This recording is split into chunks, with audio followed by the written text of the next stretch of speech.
Hello, welcome to episode 210 of Learn, Do, Become Radio.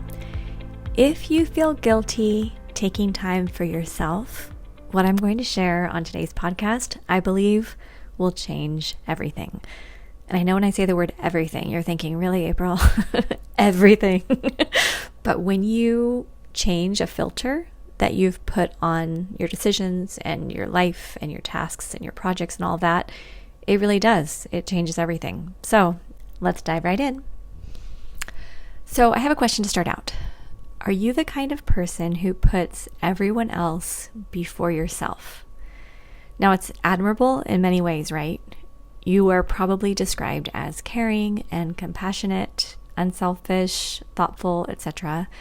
And that's beautiful. But if you feel guilt when you take time for yourself, that's actually a problem. And I want to provide a few reasons why. Now, I'm not saying we can't ever put someone else before us. I feel like once I became a mother, that was the definition of my life because I needed to keep someone else alive. And most likely there are people in your life and projects and things that you're devoted to. So a little bit of that unselfishness and willingness to sacrifice, I think, is amazing, as appropriate and within reason, right?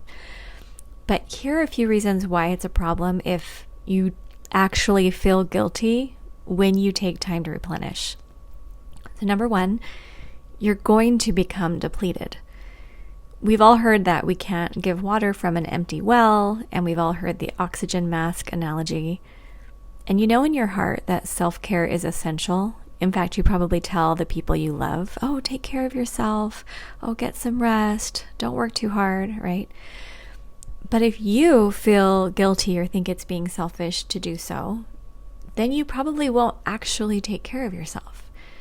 And then we know what happens when our needs go unmet for an extended period of time. Number two, your body may begin to say no. So I was recently introduced to the book by Dr. Gabor Mate. I'm not sure if I'm saying his name right, but it's called When the Body Says No. I've spoken about it on some previous podcasts and heard back from people that they've loved it. But it was eye-opening for me.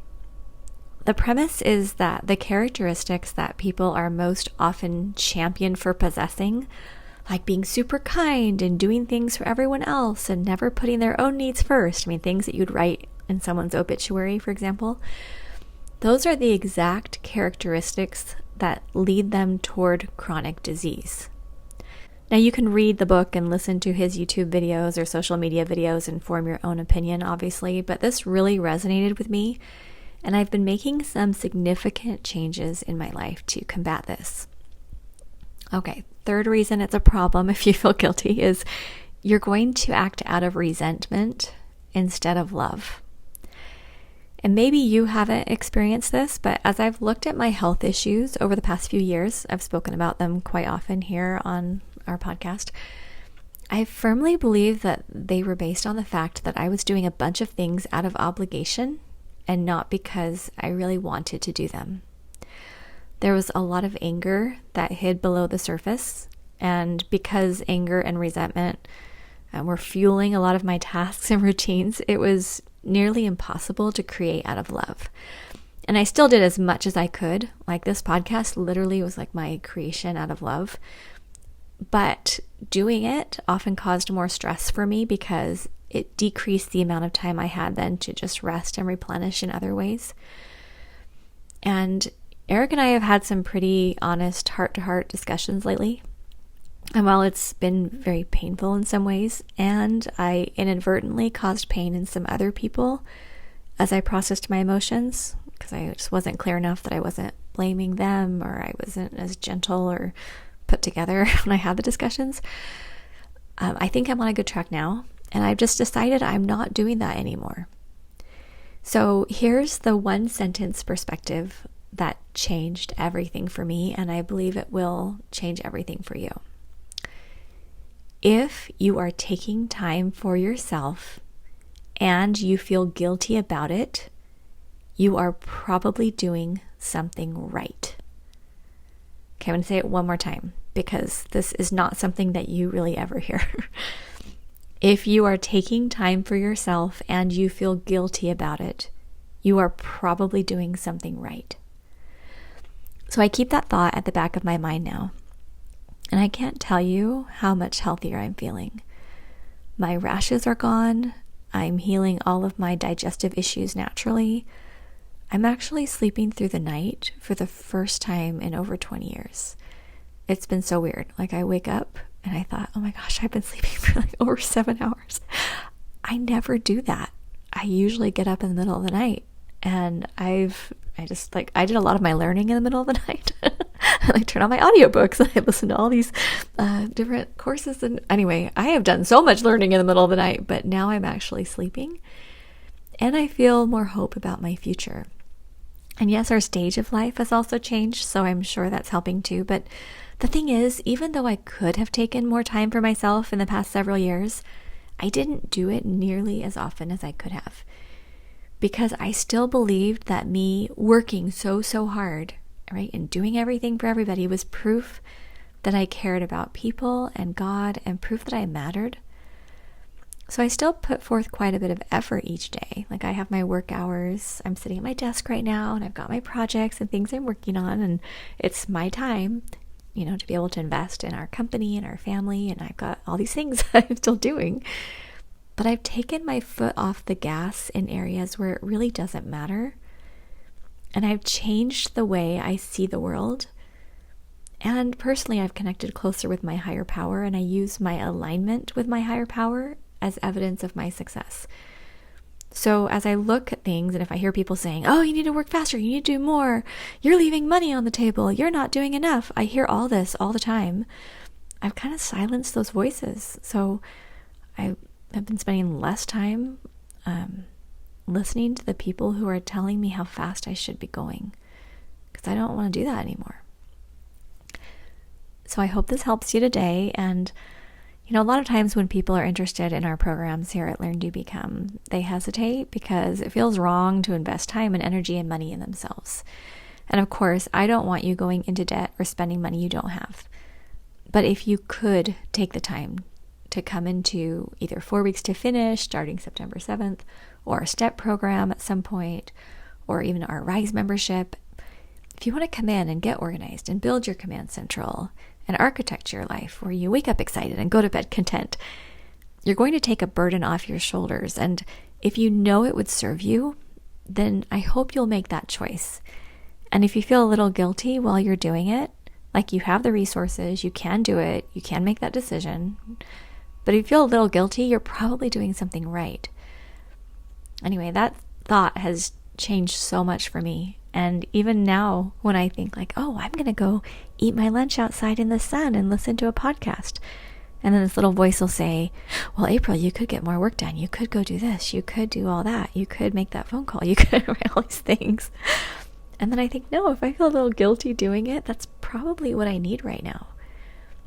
And I've just found, I don't know, and this is more of a personal thing, and Learn to Become is for all religions. So sometimes I feel a little, not hesitant, but I just want to be aware of who's listening as I share. But I love God, so that's who I am. So I'm just going to share the way I look at it, and recognizing you don't have to see things the same way. But what I notice is that when I take that time for myself, and when I invest energy in replenishment, I recognize that God's expectations for me are typically very, very different than my expectations for myself, where I have these long lists and big goals and like all these things, and I feel like a lot of them are God-inspired. But I feel like when I actually look at my day and say, is God good with me? Am I doing enough for God? It's so amazing how I feel so calm and loved. I don't feel rushed. I don't feel like everything revolves around me. I don't feel like it's my energy that's going to make things happen. I feel like I can just trust there's a higher power working behind the scenes that's much stronger than my power. So anyway, I want to hold on to that feeling more. And so I'm trying to dial down all of those voices in my head and the memories I have and the people who are trying to influence me to do so much more. And instead just focus on doing really what's optimal for me and my family and my health. And it's feeling so good. All right, I'll close up now. I would love to see you in any of our programs if they serve you. We have tons of free resources too. So the paid things we have right now, 4 Weeks to Finished, our STEP program, and you get STEP if you join 4 Weeks to Finished, or you can upgrade if you're already a member. And we have our Rise membership, which we're actually making some changes there too that I'm very excited about. That will simplify things for all of us, and I'm having so much fun. I like getting in creative mode now, and this is getting really fun. So we'd love to have you in our programs or free resources. Of course, we have this podcast. We have our YouTube channel. You can just search Learn, Do, Become. We are on social media, and we try to make everything we post something of value to you that's worth your time. And we have a free community Facebook group. I mean, there's a big party going on here at Learn, Do, Become. And it's just going to get better and better. So anyway, hope you'll join us and sign up for our emails if you aren't getting those yet. If you go to our website, there's a little picture of an envelope and you can just click it. We may be changing the picture, so if you're listening to this later, just go to our website, but you can sign up. We send out what I hope is a thoughtful email that we write every week to let you know what's going on and encourage you and just give you a little boost. Okay, I genuinely love this community, and I'm sending my deepest love, and I hope that you'll take to heart this idea today, that if you're doing something to take care of yourself and you feel guilty, you're probably doing something right. So go do something right for yourself today, and let me know how it goes. I'd love to hear about it. I read every comment. I try to respond to every comment too. I'm really here. I'm a real person. So you can write back to me, okay? All right. Have a great day. See you soon at learndobecome.com.